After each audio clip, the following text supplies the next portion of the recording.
Tuesday in the morning. We're back with tea in our European Union on your public service broadcast. This is ZNBC Radio 2, and I'm your host. My name is Dennis Ilukena.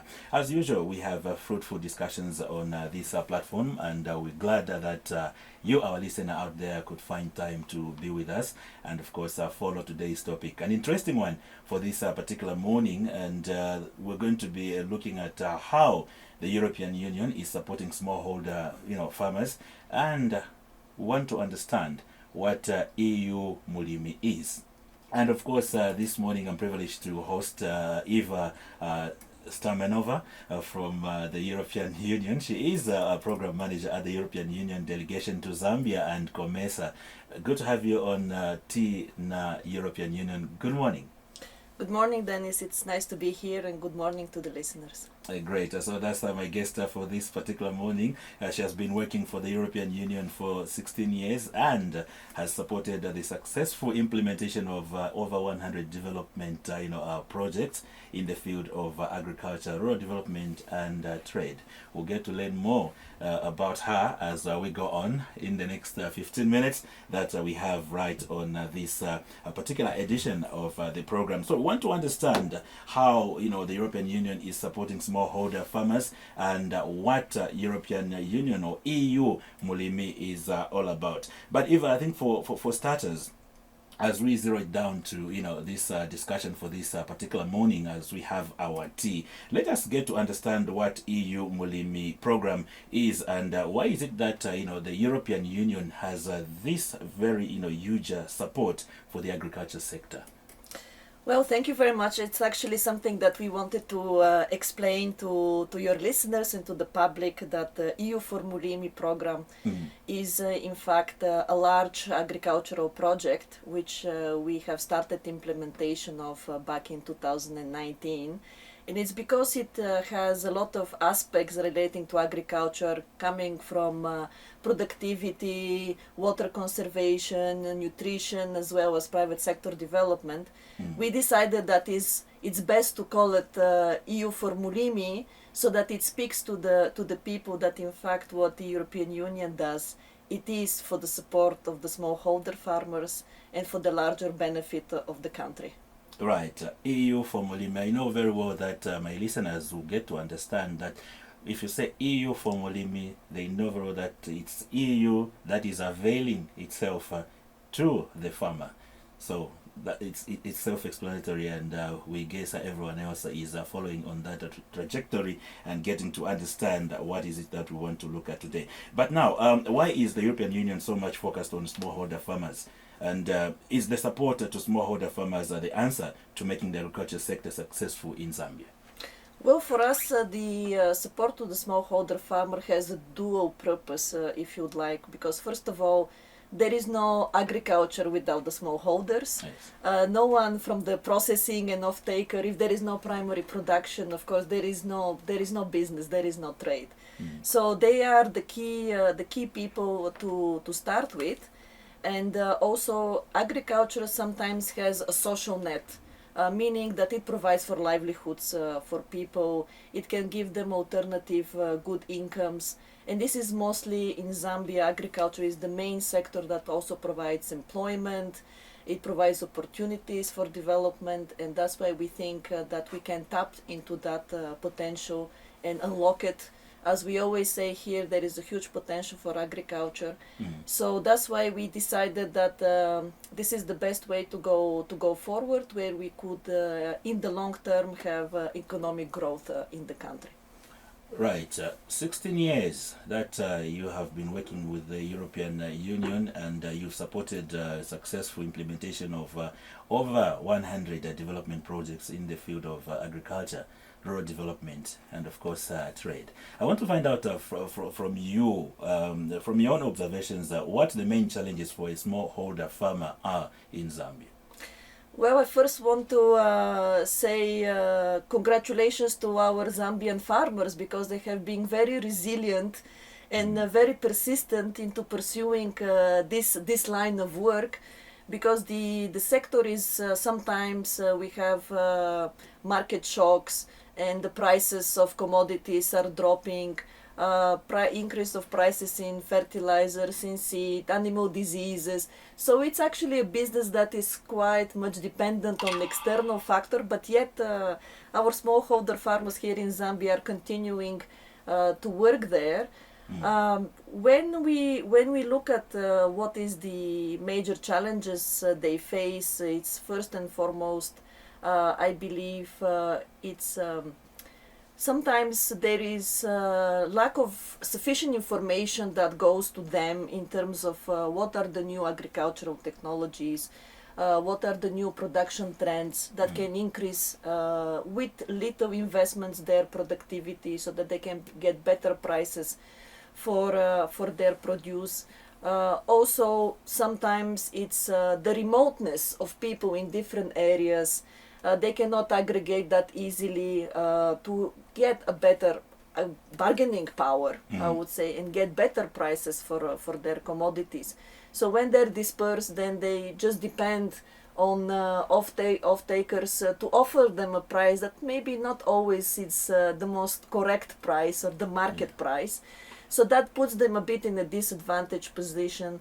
And of course, for us, it's in the era of digitalization, there are now new technologies available that can also help them to know when to fertilize, when to spray, when to plant, which are very important aspects when you engage in agriculture, to know exactly the right period of not excessively use chemicals, when to plant so that your crop actually grow well, and of course using different techniques to ensure all year round production, which Zambia is blessed to have this opportunity here. Indeed. To have production all year round, which is not the case in some other countries.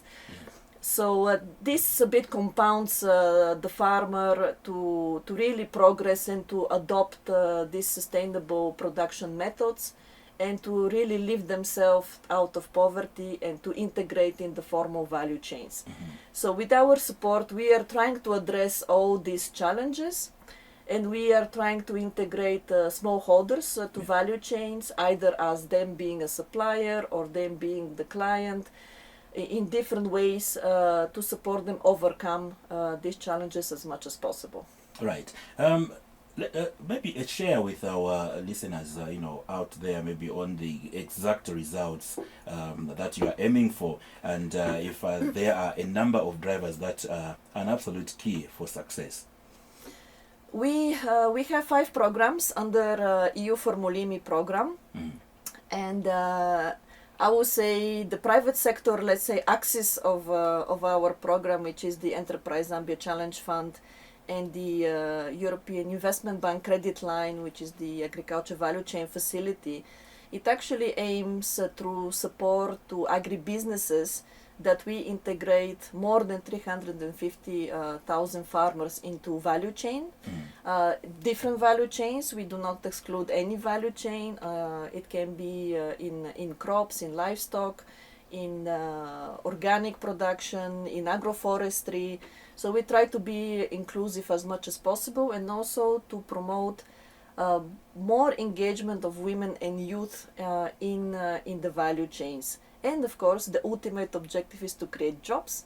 And we hope that by 2025, we will be able to sustain and create 8,000 new jobs. We have another program that relates to supporting farmers to adopt sustainable agriculture intensification practices, which is part of climate smart agriculture principles following that, where we are working with more than 100,000 farmers and 140 cooperatives across the countries. And I would say this year, our farmers that we work with were very happy because they really saw the benefit of using climate smart and conservation agriculture in particular.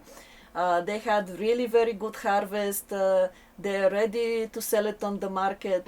And we hope that now we can support them for the next agricultural season as well, to integrate to value chains and have secured markets and secured incomes for themselves. And the last part is on water management. We work in few areas where we promote different types of irrigation, water conservation. so that people in the communities can use water not only for personal consumption but also to use for agricultural purposes, within view of protecting the water resources, because we say they're abundant, but if we don't think in the future for conservation, they will be depleted as well. So we try to show the benefits of conservation and also to reconcile different uses of water among the water users in the rural areas. Indeed. The last time when we were engaging here with enterprise, challenge, there was also an element of the embracing of digitalizing the services. The digital platform also, farmers were able to do one or two things using technology today.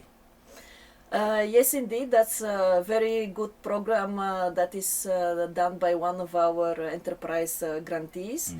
And I would say the ultimate benefit for the farmer to participate in this platform is that it creates a history of their production. They can easily know how much they produce over the years, how much what practices they did in their fields, and that also gives them an opportunity, if they need finances, to go to financial institution and show their history of their good performance and have a better access to finance, which it's maybe sometimes people, oh, this is such a long-term planning. But as we say, agriculture is a generation. It's the work that is passed on from the family, from the father to the son, from the mother to the daughter. Indeed. So we always need to think in the long term what benefits they are, and this digitalization platform is indeed one of our good examples. Along with another platform that is developed by another grantee, which is providing digital extension services, where farmers can get information of when to treat their crops, when how to look after the livestock, what alerts are out there in terms of pests and animal diseases. So this is something that it's coming. Zambia has been on the rise using digital.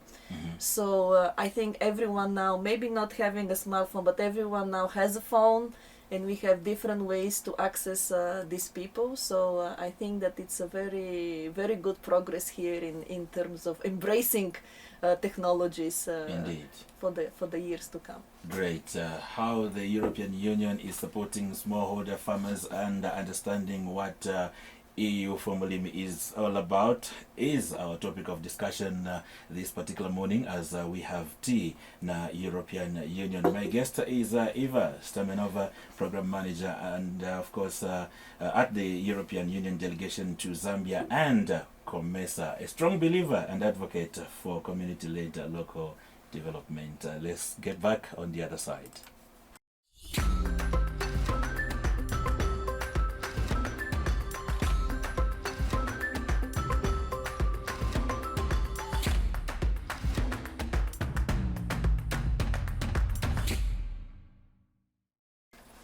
Right, we're back. This is tea in European Union, and of course, like I did mention, my guest this particular morning is Eva Stamenova, Program Manager at the European Union delegation to Zambia and COMESA.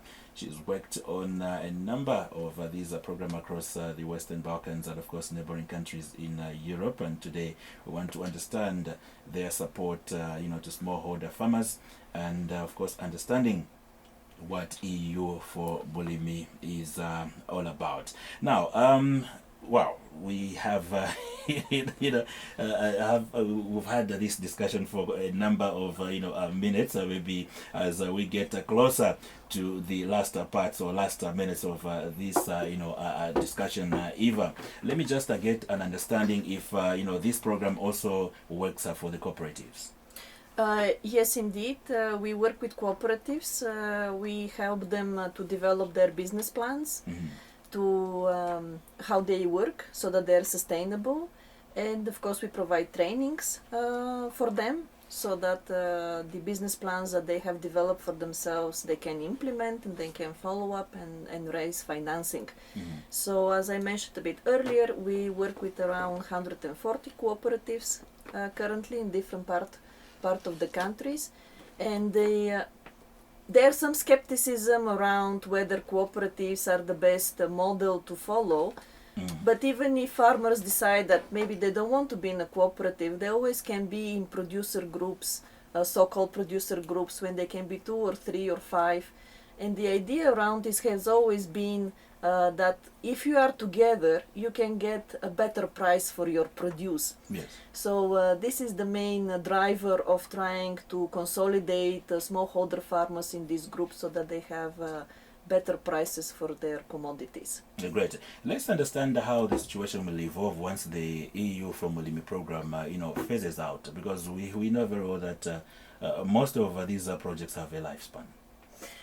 It's true that this program will end in 2025, but then the European Union is currently also planning the next phase of the EU4MULIMI. Okay. So you hear more from us again, as we will be here to stay for a certain time, and our support to smallholders will continue. Great. We do understand that the program includes a project focused on climate smart agriculture as well. Maybe for the sake of our listeners there, to get an understanding, what does it really mean? Well, climate smart agriculture, you can think it's more like a principles to follow, because it has multiple techniques inside which aims at increasing productivity, getting better incomes, protecting the environment. So there are different ways, for example, that farmers practice, like mulching, intercropping, use of certified seeds, carbon sequestration techniques. So there are just different ways of how we can use intensive agriculture in view of protecting the environment, and not just like cutting the trees and expanding and destroying, but preserving soil fertility, preserving the water and biodiversity around the agriculture, so that it's in harmony with the environment. So all these techniques do exist. They have been proven successful and can be applied.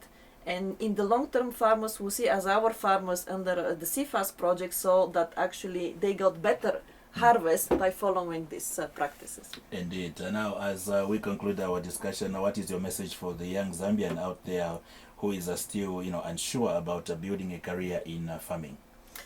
Well, I would say don't be afraid. And first of all, agriculture now is using a lot of technologies, and the youth is very much comfortable with the digital solutions. So agriculture is, as a business, is like any other business, is an industry where people can find their place. And the good part is that you get rewards by seeing the fruits in your field. Yeah.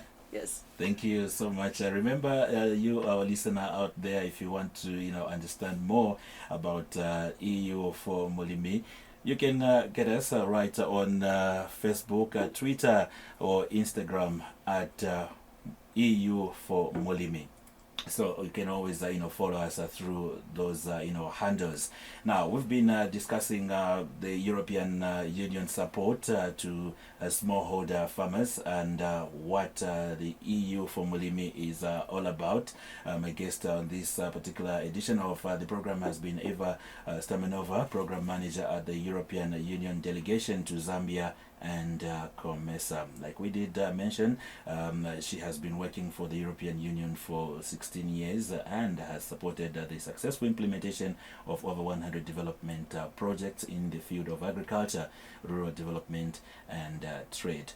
She also worked on these issues across the Western Balkans and neighboring countries in Europe. We did also point out that she is a strong believer and advocate for community-led local development. Once again, thank you very much for taking time to come and have tea with us this morning. Thank you very much, Dennis. It was a pleasure. And wishing a good day to our listeners. Great. Thank you so much. So remember, you can also follow us right on Facebook, Twitter or Instagram at EU4MULIMI. My name is Dennis. Looking until next week at the same time. Let's make that date and have tea. you.